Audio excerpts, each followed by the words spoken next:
Gocha naannoo afaanii godina boqoo bulchiinsa magaalaa Arrabaa kutaa magaalaa Ilkaanii keessatti Dr. Gammachiis yookiin Dr. Barcaa irratti raawwatame seeneetiin Ameerikaa dallansuu jabaadhaan mormeera.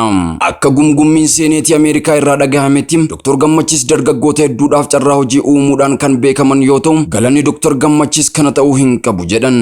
Itti aanaan Dr. Gammachiis obbo Tarziinaa fi ajajaan waraanaa obbo Lulluu Zacciin ibsa waloon baasaniin hanga dubbichi fala argatee dhugaan Dr. Gammachiis baatutti mirqaantonni hundi isaaniitu dhaabatanii qaxira akka bulan jechuudhaan ejjennoo guutuudhaan murteessaniiru.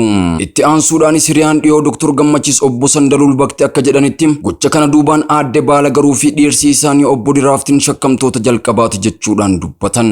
Itti dabaluudhaanis abukaatoon Dr. Gammachiis obbo Shiishaa Shaakkisaa akka jedhanitti biyya teenya keessatti yeroo sadi nyaachuun rakkisaa ta'uu isaarraa kan ka'e Dr. Gammachiis rakkina kana hubatanii fedhii nyaataa namoota hedduu cufuudhaan gahee leencaa bahataniiru jedhan. Haa ta'u malee Dr. Gammachiis mirqaantota baay'ee isaanii mirqaanaan galgala takkatti gamoowwan hedduu kan ijaarsisanii fi mirqaantota hedduu immoo galgala Ameerikaa bulchanii ganama fedhima isaaniitiin gara biyya isaaniitti kan deebisan yoo ta'u, kana malees mirqaantonni hedduun ifaajee malee halkan takkatti konkolaataa bitanii lakkoofsa gabatee malee halkan qofa akka konkolaachisan taasisaniiru.